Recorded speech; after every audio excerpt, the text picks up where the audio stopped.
Hi all. Today we are going to see about the most necessary JavaScript interview questions, which it is most needed to know before going to the interview. So I have around 35 questions here. So I think if you know all of these, it would be sufficient before you for clearing any of the JavaScript interview. It consists of all advanced as well. Okay. Uh, Other thing, I also have a JavaScript tutorial where I would be covering each of them in detail. I will also add that to this description, and I also have a GitHub for all the JavaScript programs which I have. That GitHub also I will be adding to the description, so you can refer to them as well. So these the GitHub only I will be using for this to for you to explain the JavaScript questions, answering them. So let me start with the first question. So how the JavaScript is executed? Who executes JavaScript? The if you take JavaScript is executed by the JavaScript engine, okay, which is available in each and every browser. Okay, so that is one which executes this JavaScript.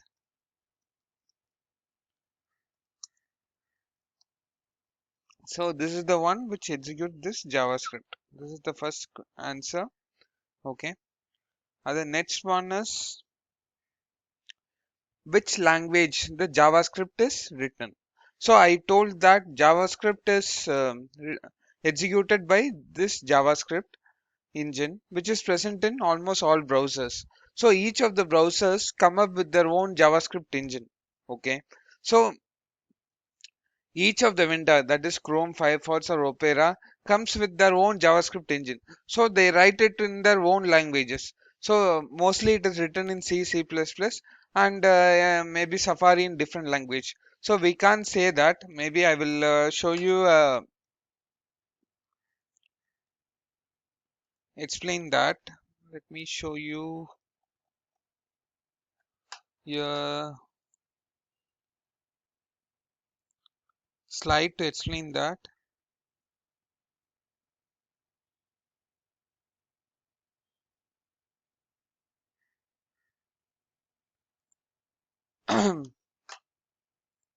So as I told you, each vendor, each browsers have their own JavaScript engine. Each have their own names. Maybe Chrome it is called V8, IE Edge it is called Chakra, and Firefox it is called Spider Monkey, and Blink, Opera, Blink, and Safari's Squirrel Fish Extreme. So this also may be a question. What is the JavaScript engine name given for each browsers? This may also be a interview question for you. In Chrome, V8 is mostly written in C++ and Firefox in C, C++. And different vendors go for their own languages because it is their own implementation. So this in detail have covered in my tutorial, JS tutorial. That session I have covered in detail all this introduction for JavaScript. So let me proceed with my JavaScript interview questions. So each vendors have their own language. This is my answer to this. Own language.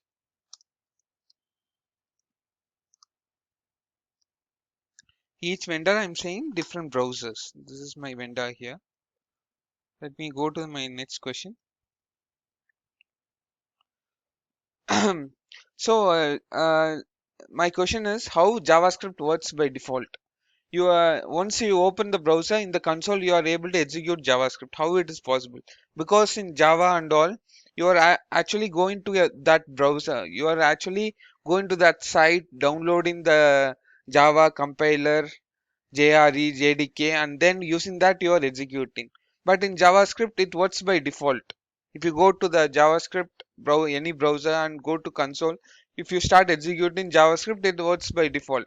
How come it is possible?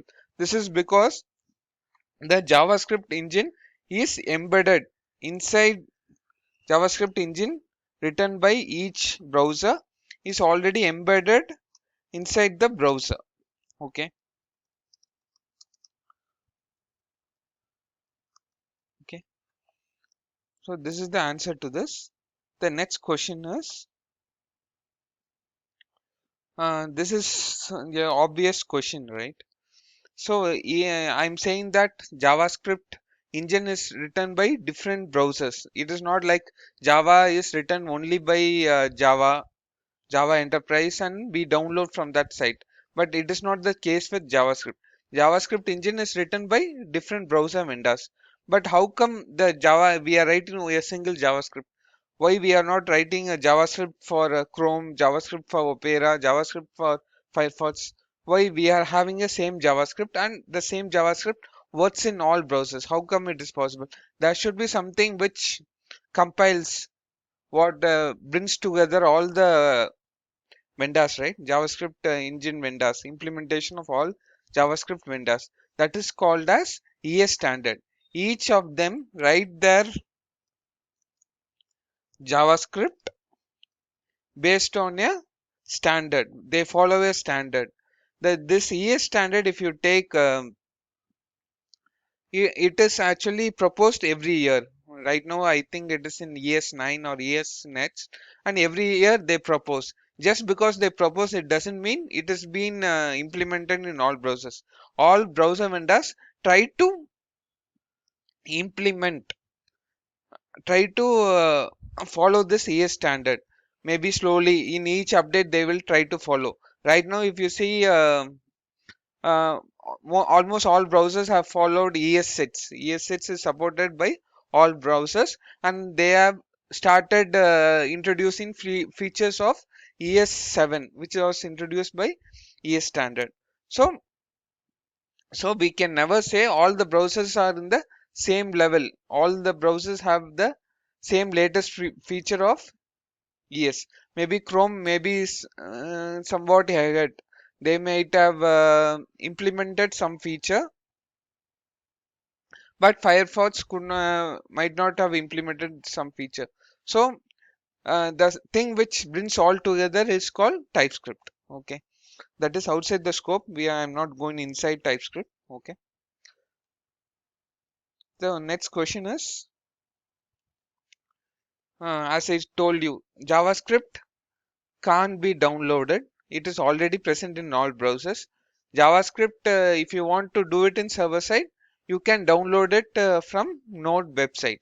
Node website, you download Node that comes with JavaScript engine embedded into it. It is nothing but Chrome V8 engine. Okay, that's how you can download. Once you want it in the server side, you can download through Node. Okay, it can be downloaded only through Node.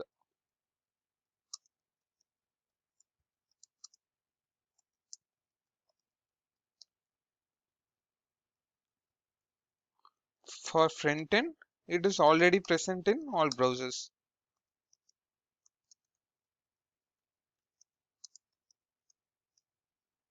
embedded in all browsers.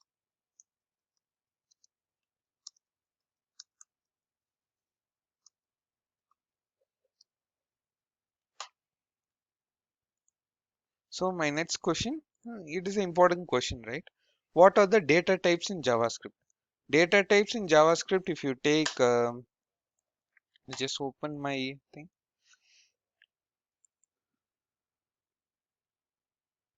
So these are the data types in JavaScript: number, string, boolean, null, undefined, object, and symbol.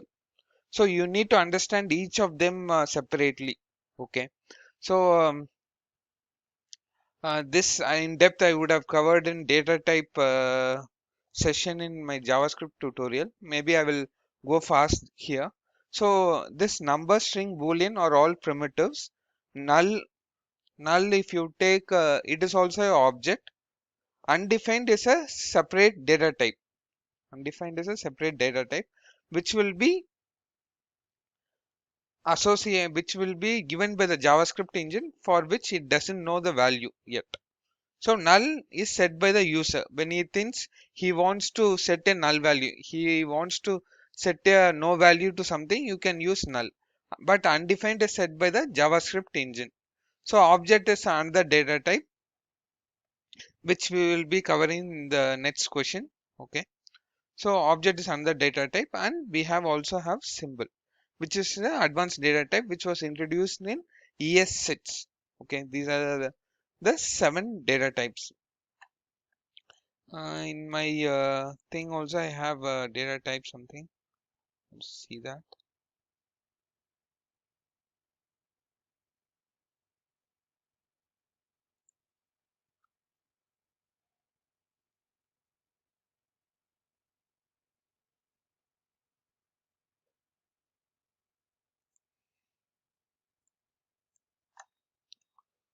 Okay.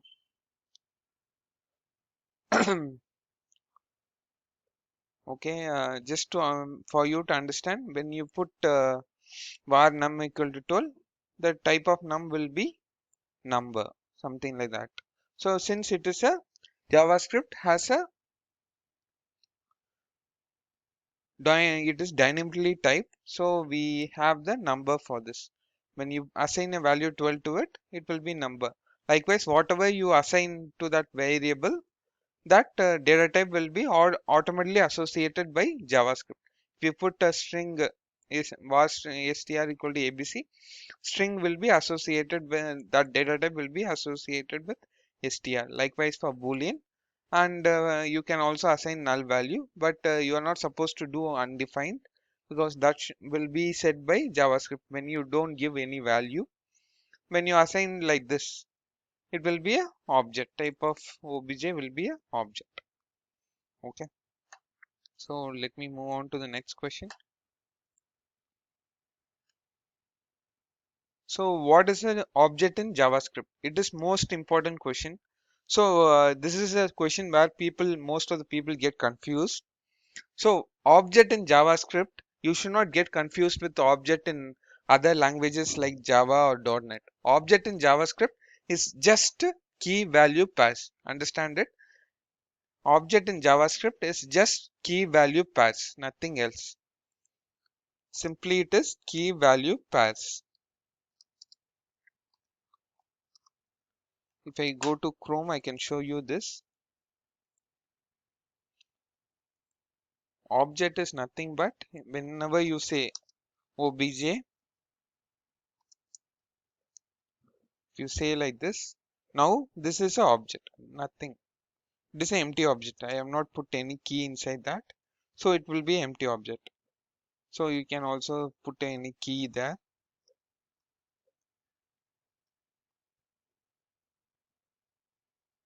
So this is an object. Maybe you create this object through a constructor, still it is a key value pass. Object is just key value pass in JavaScript. Just try to understand it because this is most important. This question you can expect in your interviews. So other thing confusing topic in JavaScript. So is everything is an object in JavaScript? People used to say everything is an object in JavaScript. Is it true that everything is an object in JavaScript? Yes, it is. Everything is an object in JavaScript. Expect the primitive data types, whatever we saw here, right? We were seeing that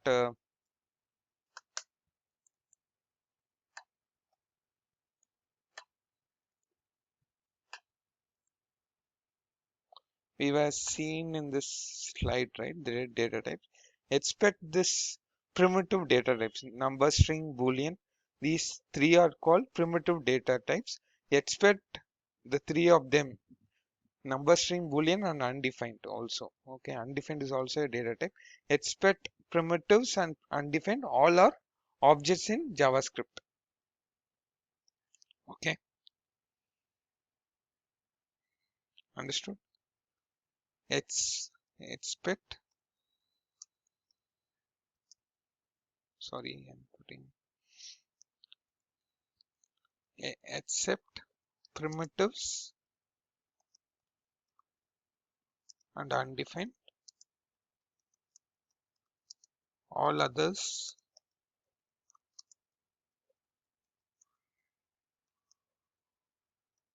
objects in JavaScript.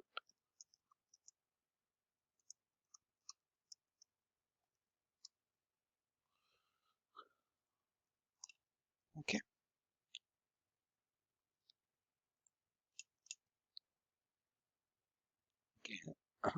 So let's move on to the next question.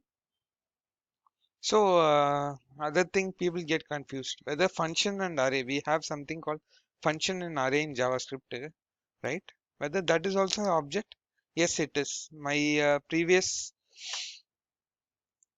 thing remains valid. Everything except primitives and undefined is an object in JavaScript. Okay. So let me try out this for you. So what is array in JavaScript? Array in JavaScript is nothing but this. Okay. Okay, you can put anything. Now you try to see type of AA. It is an object because even if you type it as an array, internally it gets saved as an object. Okay. Other thing, functions, right? How you write functions? Func equal to function of. You write a function here. I just without any body, I'm writing a function here. If I put type of func, you will see function, but it is actually a function object. It is also an object. To prove that it is an object, if you type find out the inheritance tree of a function. Okay, let me try prototype of this. We try to print that. You will see that it ends up with a object. So its parent is a object. So when the parent is a object, it is also a object. Okay, so that's why they call this function as a function object. This is how function and array is a object in JavaScript. So always keep this in mind. Other than primitives and undefined, all are objects in JavaScript. Whatever, all are objects in JavaScript. Let me go to the next question. So as I told, I showed you now, because a function, if you put type of, it will show you it as function. But if you see the inheritance of function, the prototype chain or inheritance tree of function, you will see its proto is a object, that is its parent is a object. So it is a function object. Okay, parent is a object. This is the answer you have to tell if anyone asks the question.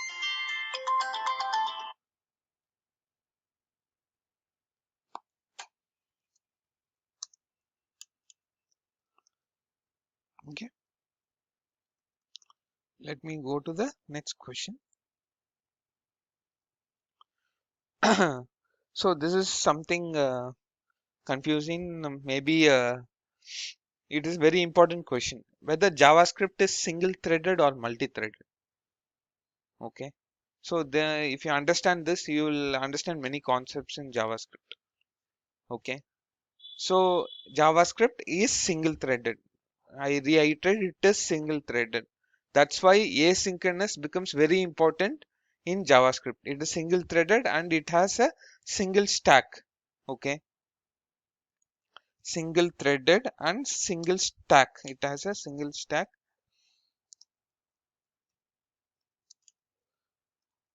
You will understand more about this when we see that event loop concept in JavaScript. Okay, single stack. This is this is why asynchronous handling becomes very important. Becomes very important.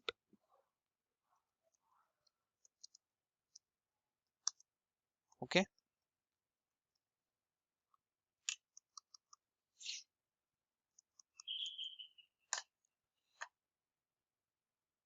Okay, to prove this, so in JavaScript, it is also not very, it is not possible also to create a thread like you will create in Java or .NET.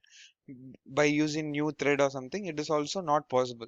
So that's why in JavaScript they tell that never blot the thread. If you blot the thread, you will get that not responding that you would have seen in your browser.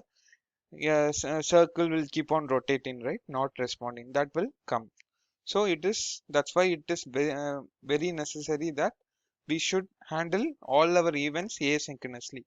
We'll see more of it in event loop. Okay. So what is execution context? Execution context, if you see, it is just the environment in which your code is running. Okay. Uh, to tell you more about this, let me go to my slide.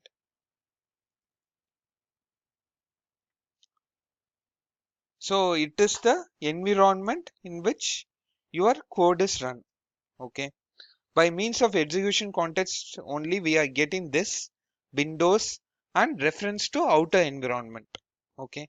Understand this and windows and reference to outer environment because here the execution context will be created for each and every function. Okay. So it will be created like this. Maybe inside for each function there will be a execution context created, and in JavaScript you would have seen in whatever level of function in a function you go, you will be able to access this and windows. That is possible because of execution context. Even the scope is created by the execution context. To understand this better, you can refer to my session on execution context. Okay. The next one, let me go to my next question. So, as I told you, execution context is nothing but the environment. Maybe I will copy this environment in which this code is run, and it provides the three things to JavaScript. And the execution context for a function is created when the function is called. Okay. So next question. So what are the stages in execution context? The stages in execution context is we have two stages, that is the creation phase and execution phase. The creation phase is the phase in which the memory gets allocated. It is not a phase where the your code is executed, but in this phase only the memory gets allocated, and only in the execution phase the line by line execution happens. In the creation phase, if you take, all the variables would be defined with undefined. Maybe I have an example here. So all the variables whatever you put it with bar a will be defined with undefined. Okay. And maybe whatever functions you created with the old style will be like this, will be defined with the function itself, but the new style functions will still get undefined. So this is what happens at the end of creation phase, and once when the execution phase starts only, we will the code gets executed. Okay. So so that's why here you will get undefined. You will not get a error here because before the your code gets executed, the memory gets created. So this A will get undefined, not a error as in other languages. Okay. So this is called as hoisting. So this is what they say the term by which declaration moves up, because this happens because of creation phase in JavaScript, where the before the code gets starts executing, your memory is already allocated, that variable is already allocated a memory with a value undefined. That's why when your code starts executing, you will get a value undefined. Okay. So this this helps you understand hoisting. So that's what they say, declaration moves up. So let me go to my thing, interview question. So there are two stages, creation phase and next phase is execution phase. Okay. Let me go to my next question. Hoisting. What is hoisting? Just I told you, right? Hoisting is the term by which they used to say the declarations moves up. Okay, declaration moves up, but actually it is happening because of creation phase, because even before your code starts executing, your whatever you wrote starts executing, the memory is allocated, so it gets declared and it sets with undefined before your code starts executing. So you are not getting a error there, but instead you get undefined. Even if you even if you have a declaration after this and before this you are trying to console log a, you will get undefined. Okay, so this may be error in many languages. This is called hoisting. Hope you understood. Okay, then let me move to the next question. So I have asked for what is the answer for this. Okay, we have A30, B20, and I'm trying to access A, B, and C here. C here. So what will be the value for this? Let me copy paste this into a browser. Let me ask you for the value. I will put this. I will clear off this and I will try to execute this, right? Maybe, okay, this is happening because of this. Increment it.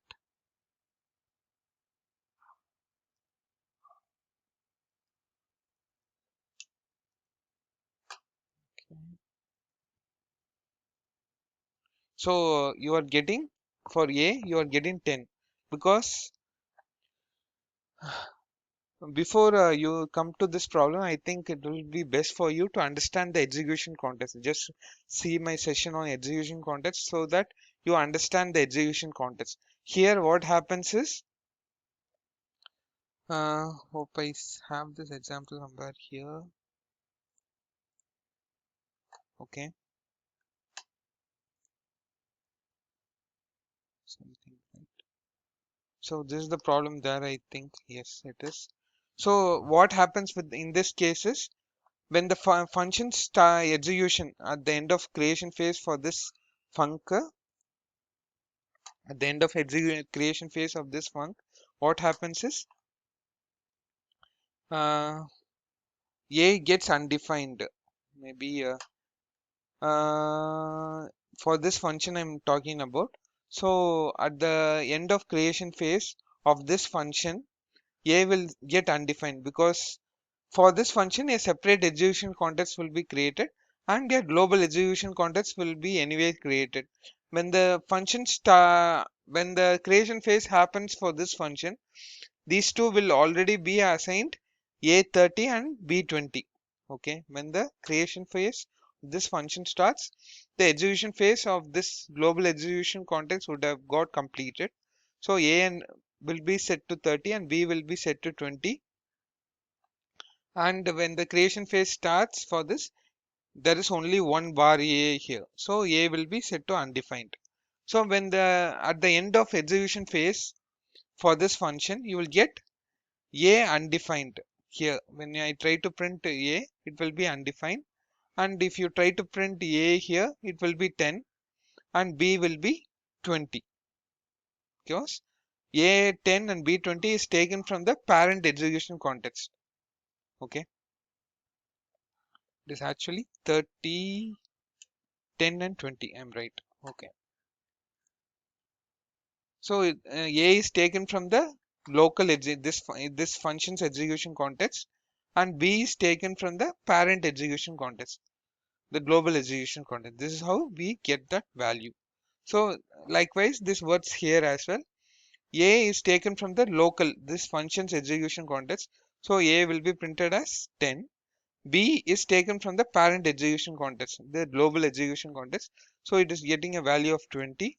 And C is also taken from the parent global execution context. Since I have not defined any value, it is getting undefined, because undefined is by default sent by the JavaScript engine.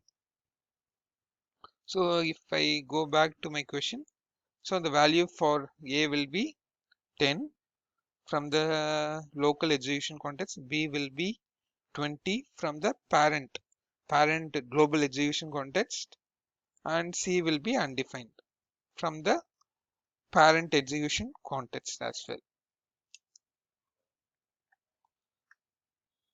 Okay, let me move to the next question. Okay.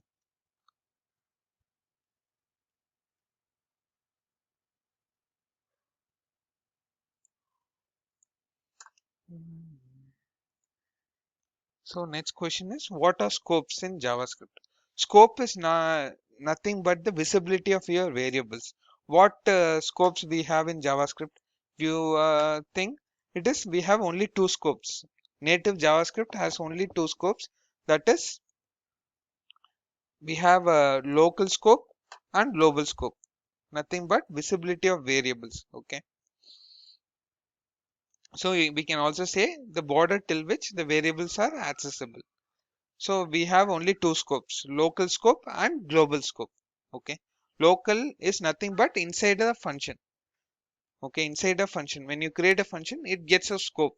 So whatever inner you create a variable, maybe inside how many blocks you create a variable, that will be available throughout the visibility will be throughout the function. That is function. So global scope is when you assign it globally, it will be available everywhere. Okay. So this B is assigned in global scope. So B will be available throughout the application. But this whatever you assign declare inside that function will be available only inside the function. So here I have declared var c equal to 10, 20. So this will be available not outside. Globally, if you try to access C, it will give you error. But only inside the function, anywhere it will be available. Even inside the this, if you declare var C inside this, you will be able to access the variable C outside as well. Okay, maybe this B is 20 actually, not 30. It is 20, and B will be 10 because I have commented this line. Okay, so we have only two scopes, that is the local scope which is created for the function, and other thing is global scope. Native JavaScript does not have block scope. It does not create a scope, separate scope for block. Okay, other thing, let me move back to my next question. So what is the difference between let, var and constant? Let, var and constant.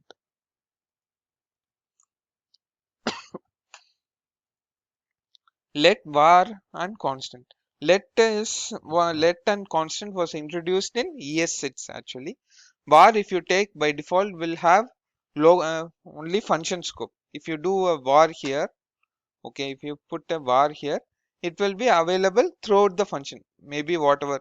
Even if you declare var inside a block, this block, the C will be available even in anywhere inside the function because var does not have function scope.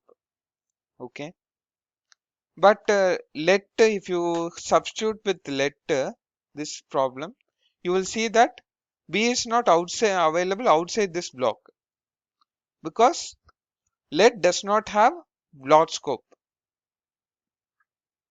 Let alone has block scope. Var does not have block scope. And constant, if you take, maybe I will show you in the anything here. If you have a block here and I put let B equal to 20 here and close the block. If you try to access B here, mm, maybe this doesn't work, I think.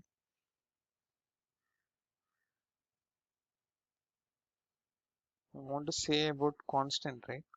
So constant, you can't reassign a value. If you put var ff equal to 20, you can't change the value again. This is about constant.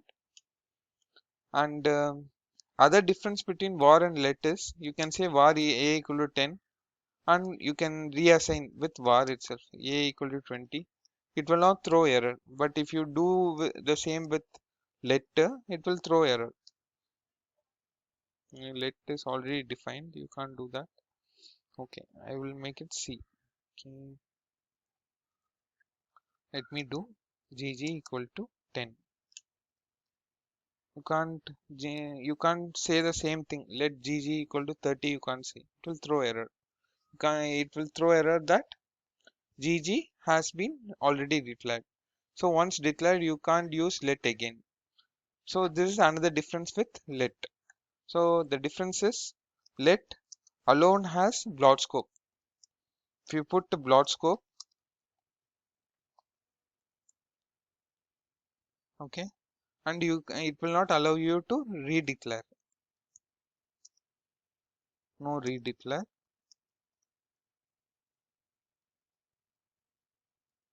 Another difference is with constant is you can't reassign a value. It is a constant value, cannot be redeclared, redefined. Var, you already know that by default it has only local scope. That is function scope. It does not have blot scope.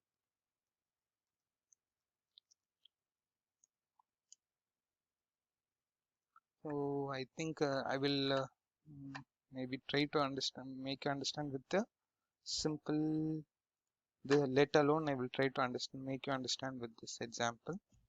Okay.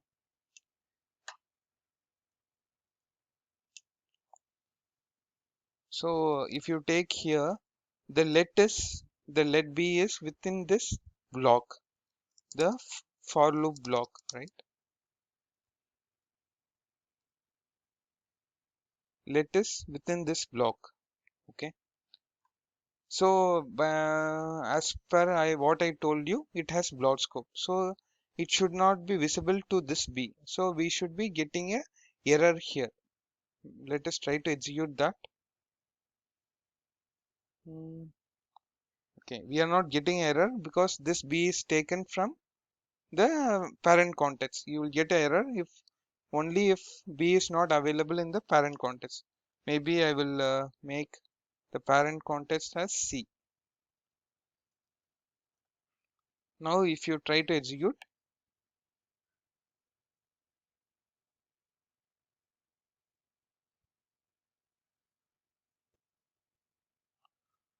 so I'm not sure why it is not working in browser. So if you see here, I'm just going to my Visual Studio Code and I'm trying to execute. Okay. So if you see here, I have outside in the global context, I have var c equal to 10. In the inside the function, I have b inside this block. So as per what I told you, let has block scope. So the visibility of b will be only inside this block. If I try to execute b outside, it will be throwing me an error. So if I try to execute this, let me execute node sample or node sample one, right? Sample1.js. It will be throwing me error as you have seen here. It will say b is not defined. You are able to see b is not defined. But if you change this to var, it will work because var does not have blot scope. It has only function scope. So the b will be visible here. So we will be getting the value of 30. So here if you try to see the b value, it will be 30. So you are able to see value 30 because I have changed the let to var. Hope you understood. So const you should be using in cases when I think that this value should never be changed. In that case, you can go for const. Okay. Okay. Hope you understood this. Let me go to my next question.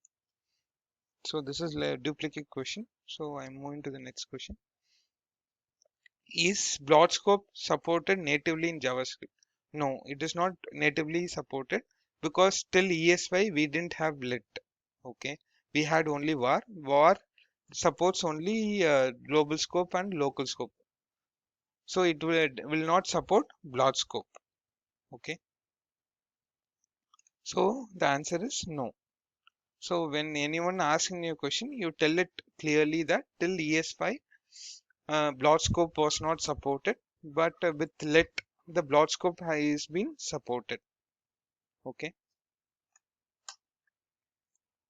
So next what I have is output question. I think we already saw this. Okay, when we used var and let, we already saw this, and I think I showed you the for this. When you use var, the value will be 30 here. Okay.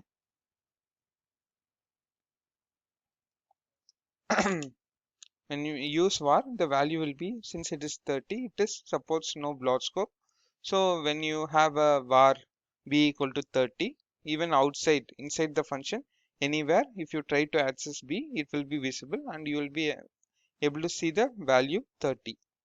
But if you switch it to let, it will give you a error, is not error or is not defined error. Okay. Okay, try to understand that is not defined is error, undefined is not error. It is a data type in JavaScript. Okay. So let me move to my next question. So whether we can be, I hope you understand what is set timeout. Set timeout we use for making a functionality in a particular time. Okay. If you want to print something in a particular time, we use set timeout, right? Hope you know this. Okay, set timeout we use if I want to print something or do some job in a some certain time. Maybe I want to print this console log dot something in some time, 1000 milliseconds. I want to print this means maybe I'm losing this. Okay, to lift this. Okay, so after 1000 milliseconds, that is 1 second, this will be printed. This is about set timeout. But can we be sure about this set timeout will happen in that 1 second? Can we be sure about that? No, we cannot be sure. The reason I will tell you in as we when we see event loop. Okay, we can't be sure in case of JavaScript. The reason is set timeout is asynchronous event.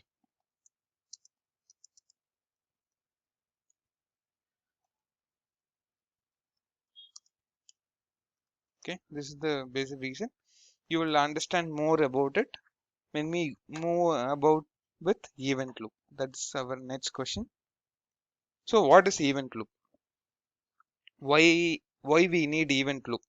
It is a very important thing. This actually proves why the node is faster than JavaScript is faster when compared to Java, and why more companies are moving to JavaScript, that is node, for their requirement. So let me explain what is event loop. Try to understand this much better so that you will know this. Okay. So what is Java event loop? I will try to explain.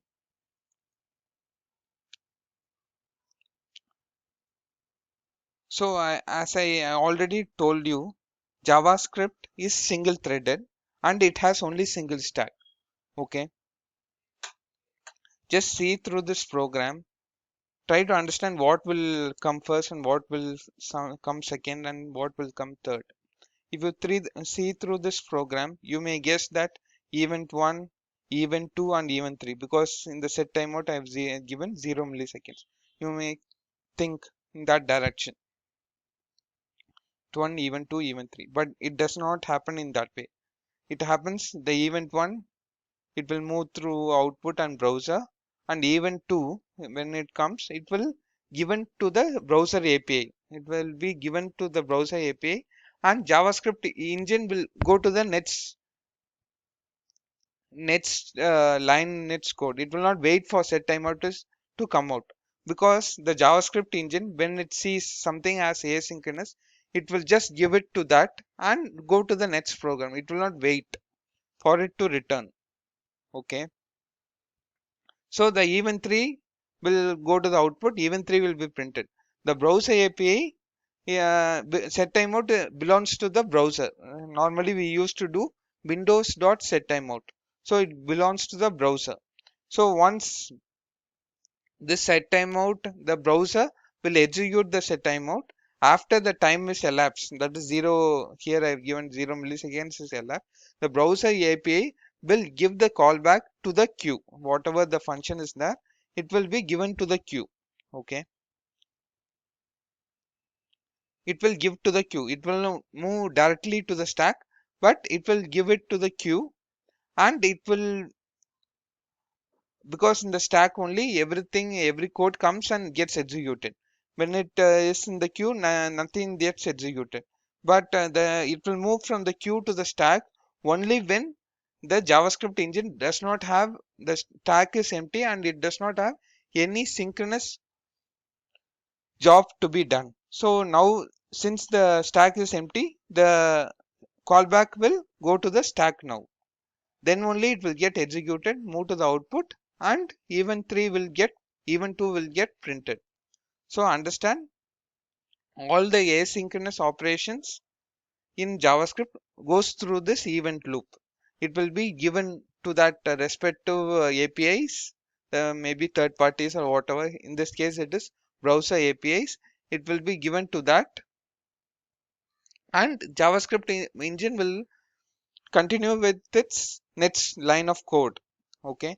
And the browser API, once it has done with the job, will put that callback, that function, whatever was given to it, to the queue, and from the queue it will be taken by the JavaScript engine only when the stack is empty. Okay. Hope you understood what is Java event loop. Okay. So other thing I want to tell you is, in the case of event loop, right?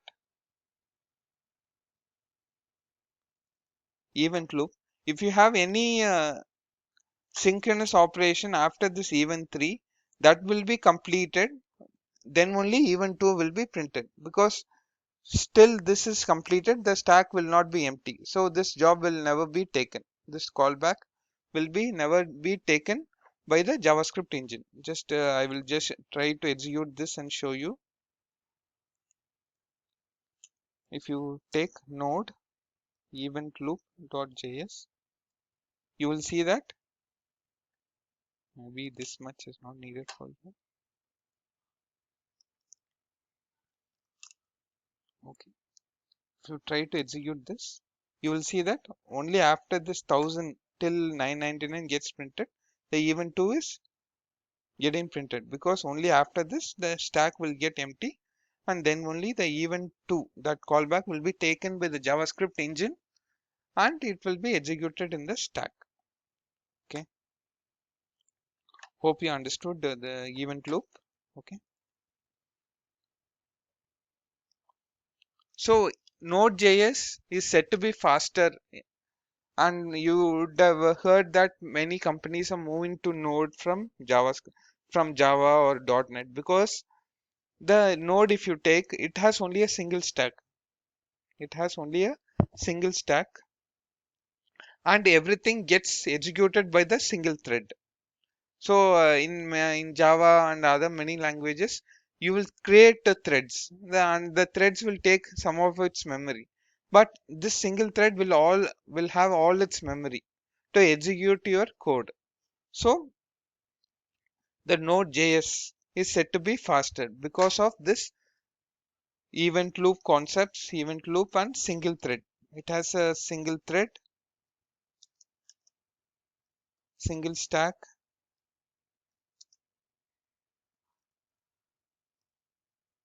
and event loop for its asynchronous activities.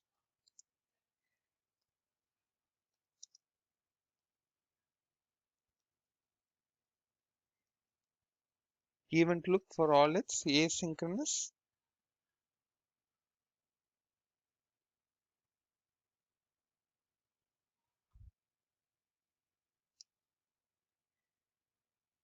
Asynchronous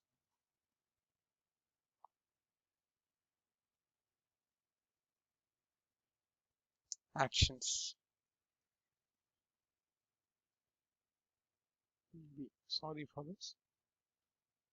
Okay, this is the one of the main reasons, which is why it is happening like this. This one this is to test your understanding on event loop, basically. I hope I told you all this. Maybe I will just copy paste to my node to try to see how it works. Okay,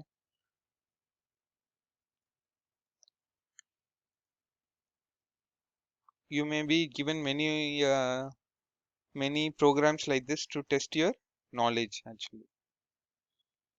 Okay, this is the program. So what order it will get printed? Event 1, event 3.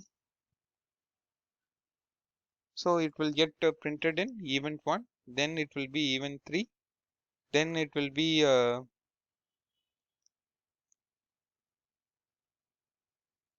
event 4. Okay, and at last it will be event 2. Okay, because only after all this happens the stack will be empty and event 2 will be printed. So let me execute that. Okay, let me do node event loop dot. So as you see here, at last only event 2 gets printed. This is the most important takeaway from this program.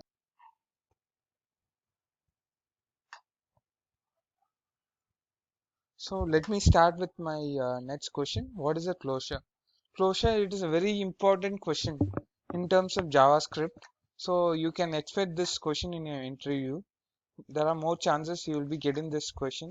So what is a closure? Closure is nothing but the access to the context, execution context in which the inner function was created, even though it is written, even though that inner function is written, it is still holding the context. It is still having the reference to the context in which it was created. Closure we created using inner functions, okay, in JavaScript. So let me explain you better with this example. So we have a function here, okay. You have a function here, and inside this function there is an inner function, okay. And this inner function, and I am returning this inner function whenever this function is called. You just have provide importance to this. I am returning the inner function. So this function has an inner function, and I am returning that inner function. And this function has a variable var a equal to 10. This variable is not present inside the inner function. It is outside. That is, it is in the execution context of the function, and that is execution context separately created for the inner function as well. You have to understand, that is for each function there is a execution context created. So the execution context separately created for this inner function, and there is a execution context created for this func as well. There are two execution contexts, and we also have a global execution context. Var a equal to 10 is present in the execution context of func, okay. And when I call this func, this inner function has the when I call this, we are actually returning this inner func. So in inner func, this inner function will be saved. We have not still executed that inner func. We have just returned the inner func. Okay. And when we execute this inner func, which has the inner func function, when I execute it, then only it executes this value. So it is actually doing b of a plus 10. But if you see, this inner func is actually returned. It is not present inside the func anymore, okay. It is because I have called this func, it is already returned, it is outside. But but it is still able to access this execution context of func and able to retrieve the value of a. Okay, so the b has a value of a 10 plus 10 20. So let me also execute this and show you. Okay, if I go here, let me go to my node thing. Okay, when I execute this, you can see it this more clearly. So just the explanation of that definition is, even though the inner function is written, it is still able to access the context. This is the context in which it was created, right? It was created in this func context. It is still able to access the context. It is able to access the value a equal to 10, which is present in func context. That is the context in which it was created. Okay, so when I execute this, you are able to see, right? So it is able to print 20, right? And this inner function, as I told you earlier, this func, when I execute this func, it actually returns the inner function. That's what we are able to see here. It is still not executed, it is just in inner func we have the function, and when I execute that inner func, we are able to, this actually returns an object with bs key and value 10 plus 10, because it is able to access the value a equal to 10, which is present in func context. It is able to get that object. From that object I am trying to print the b value from that object. So it is rightly printing 20. Okay, hope you understand what is a closure. This is very important question. Try to understand this. Okay, hope you understood. So let me just copy this definition here. Okay, so let us move to the next question. So how to implement private in JavaScript? You would have seen private, protected and all those in other languages like Java and .NET. Whether it is possible to implement private in JavaScript, that is I'm saying about native JavaScript before ES6. It is possible. That can be done through closures. So closures, one of the main objectives, usage of closure is to implement private. Okay, using closures execute we can easily implement private. We saw an example, right? I'm going back to that example. So if you see this example, you will understand.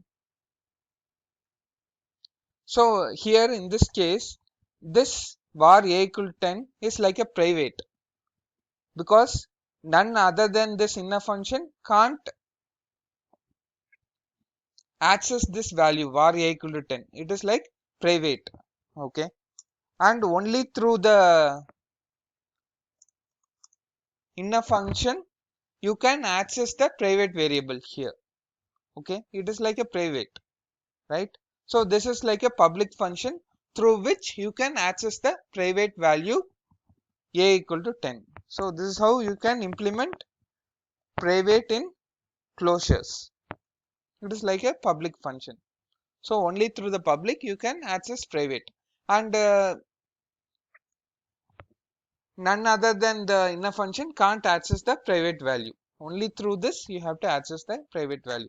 This is how it is used to implement private in JavaScript. That's how we can implement private in JavaScript using closures. So moving to our next question. What is asynchronous in JavaScript? Why is it important? This asynchronous term, right? You you would not have heard in any other languages. So and but in JavaScript, this is the term we often hear. Why is it so? Why not in Java and .NET? The very important reason for this is, I will tell you that, as I told you earlier, I will explain you when I do this asynchronous, when I talk about this asynchronous thing. So the basic reason is JavaScript is single threaded. So the basic reason for this is JavaScript is single threaded and it has only a single stack. But in other languages like Java, sorry, Java and .NET, you can create your own threads by using new thread and all those. You can create. But in JavaScript, there is only one thread. That's how. That's why we are told that we should never block the thread. Okay. That's how. That's why asynchronous. Asynchronous. The term means we don't know when it will return, like a call to the server. Okay. If we go to that question, so asynchronous. The term means that we don't know when it will return. That is asynchronous. Okay. So those kind of things we can't do it synchronously in JavaScript. We have to go for asynchronous. If you do it synchronously in JavaScript, you are going to block the thread. Okay, you are going to block the thread. So we are not supposed to do it synchronously. Okay. So to explain this more further, let me go to my browser. Okay.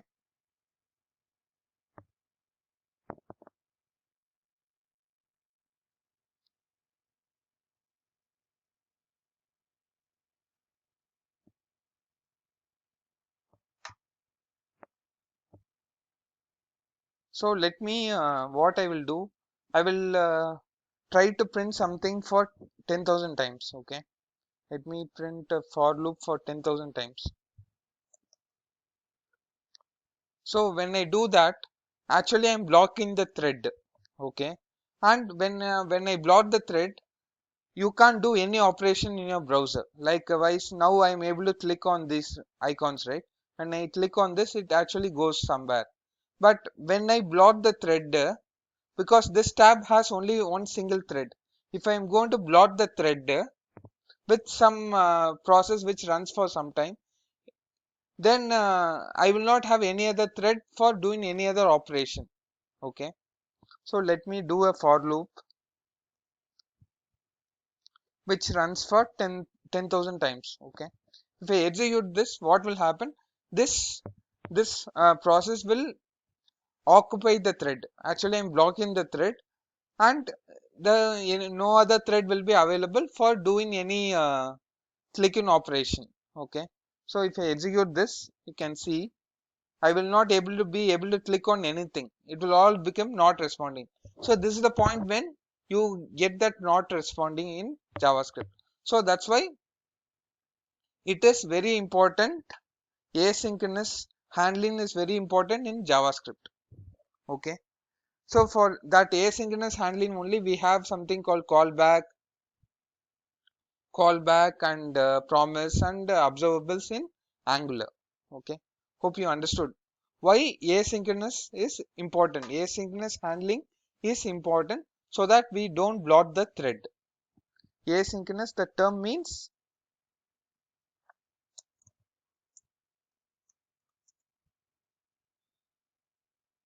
we don't know when that will return. So those kinds of things should not be handled synchronously. So that's why we have asynchronous handling. We are supposed to do asynchronous handling.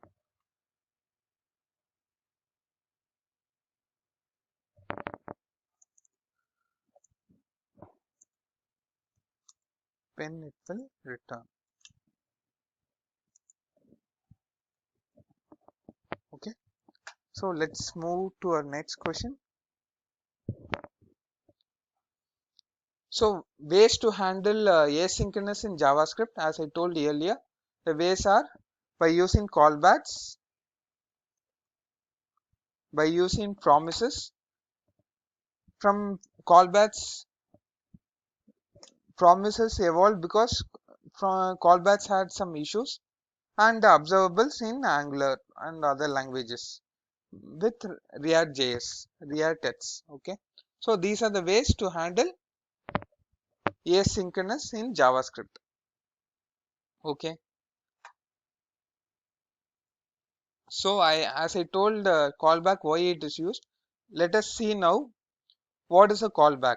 Okay, I will try to explain you with maybe open a slide.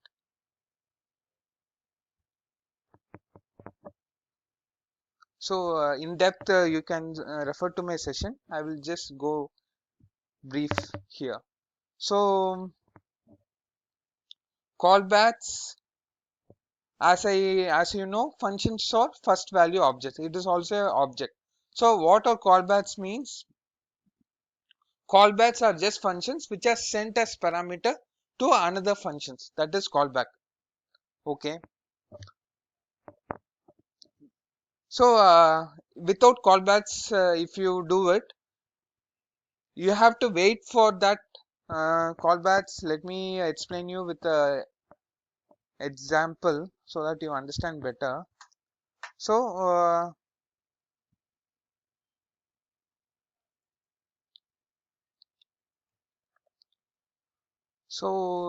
I have a function here. Okay, this function I am sending as a parameter to set timeout. Hope you know set timeout. So in this case, this is a callback. Okay, this set timeout is as you know, it is a browser API function. Okay, so whenever the JavaScript engine comes across this set timeout, it will just give that to set timeout to that browser API and move to the next statement, as you know. So here we are saying that to browser API that once you are done, once this time is elapsed for you, you return me that function. Okay, so without callback, what will happen is you have to wait synchronously in the main thread till that set timeout returns. But now through callbacks, what I'm saying is I give what it has to do after the time is elapsed. You after the time is elapsed, you return me that function. Instead of me waiting, I say I give that function to it. You give me that function after the work is done for you. Work is completed by you. And through event loop, through the queue, what I explained earlier, it will put it into the queue and I will take it once I am free to take it. So that's how callbacks are able to handle asynchronous operations instead of waiting. Without callbacks, we may need to wait synchronously till that the job is over by the browser API or some other APIs. We have to wait it synchronously and we have to block the thread. So through this, we are able to solve this asynchronous handling through Java through callbacks. Okay, so this is about callbacks. So you have to say this definition when someone's asks for you. Okay, so let me paste this there. Okay,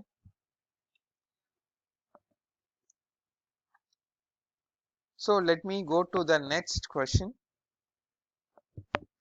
So what are drawbacks of callback? Okay, callback have some problems like callback hell. So this is the thing which you have to tell. So if you say callback hell, if you see this example, you will understand that when in some case based on a return, maybe when I go to the REST API for something, some return value, based on that, if I want to query again to the backend or server, it becomes like this. I do a HTTP get on stories. Based on the story, I'm again going to the backend. So it is like becoming a problem because I can't easily maintain these because it is very tough to maintain. If this returns a error, it is very tough to maintain just using callbacks. Okay, the errors become very hard to handle and we will be mixing the input and output. So that also becomes a problem. Maintainability goes for a toss. So this problem led to promises in JavaScript. Okay, this is the problem with callback. So this ultimately led to promises in JavaScript. Okay,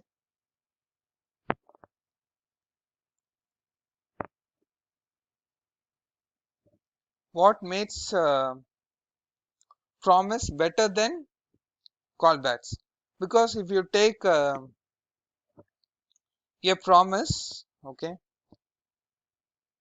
let me go to this example. So promise, in the promise we actually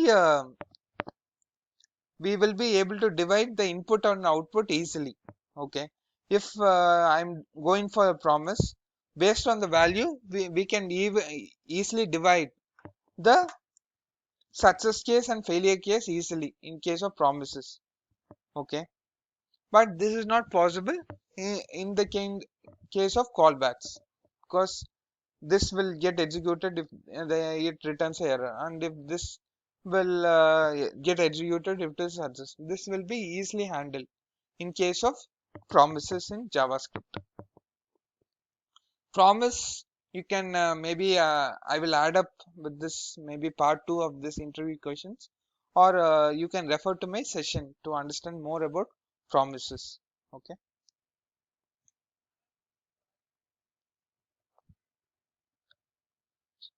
So what is a constructor in JavaScript? Constructor in JavaScript is nothing but a simple function which is used for creating objects in JavaScript.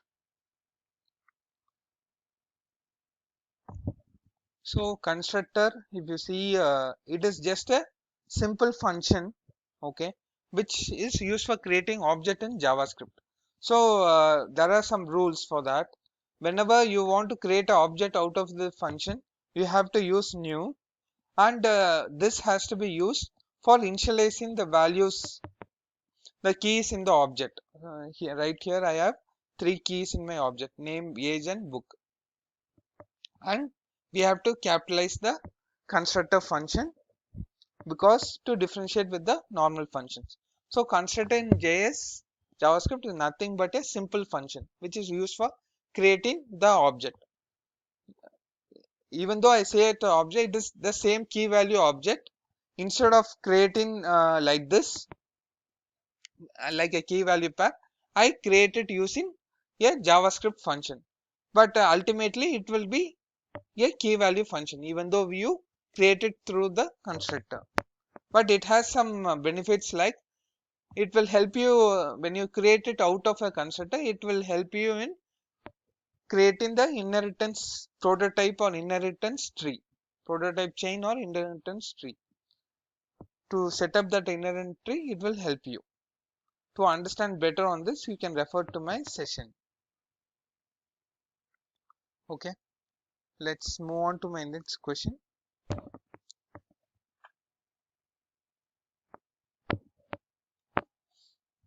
So is inheritance possible in JavaScript? It is very well possible. It is actually inbuilt into your JavaScript. Okay, inheritance, but inheritance in JavaScript is prototypical. It is not classical as you see in other languages like Java and .NET. It is more of prototypical. Here, object inherits another object. Okay, actually the inheritance is built in to your object, is built in into JavaScript. Even if you create a simple number, it is able to access the functions out of the inheritance. So never say that the inheritance is not possible. Let me tell you with a simple example here. So let me erase this. Var num equal to 10 if I say. But when you say num dot, you are able to see so many functions. How come it is possible? Actually, when you try to access a function, it is actually converting to a number object. JavaScript engine converts to a number object. That term is called cohesion. And for number object, we are seeing so much, right? How it is coming for a number object? Because it is coming through inheritance. Because if you try to print the inheritance, try to access the inheritance of this num, you will see that it is a number. It is trying to access all this function from its prototype chain or inheritance tree. Actually, the num, since it is a number object, it is getting all the method, it is able to access all the methods of the number, and the number in turn is a object. So number prototype ends up with object.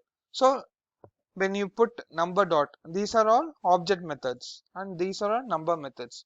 So only when you try to access num dot, you are able to see all the number methods and object methods. That's how you see.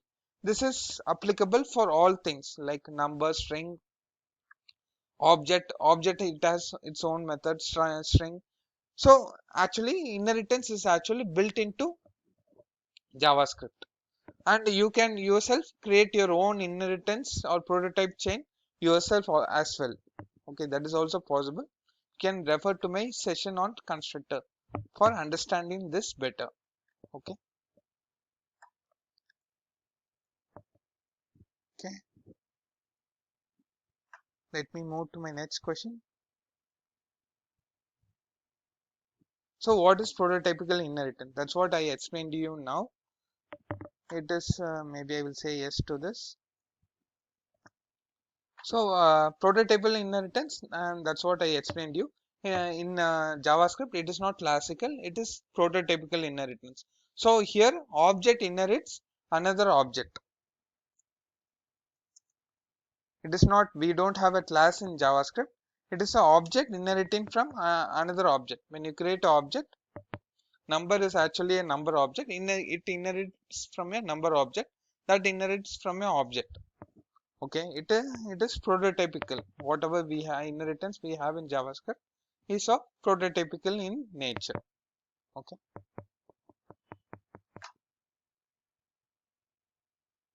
Okay. Another object. Okay, let me move to my next question. Hope you understood.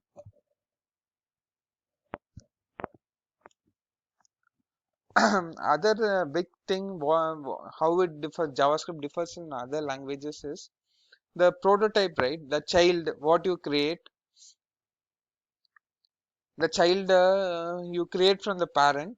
Okay, in other languages the child, the inheritance tree, if you have two childs, the inheritance tree will be separate for both of them. Okay, the inheritance tree which gets created will be separate. The inheritance tree of child A will be different from inheritance tree of child B. But in case of JavaScript it is same. Both child A and child B shares the same parent. Okay, through child A, if you change the parent A, the child B will also be affected. So it is useful in some ways that it reduces the memory reduction. Okay, memory is reduced in case of JavaScript. The answer is no. Yes, sorry. The answer is yes for this. All the child share the same parent. The child A is created from parent A and child B is also created from parent A, means when you create new of child A, it will have the same parent A, and if you create a new child B also, it will have the same parent A. Okay, the no separate child parent is created for different childs, both share the same parent. Okay, so this is my last question. Okay, so hope you understood. Kindly put your comments or doubts in the comments session. I will be very happy to help you. Kindly subscribe to get my future videos. Thank you. Have a nice day. Thank you.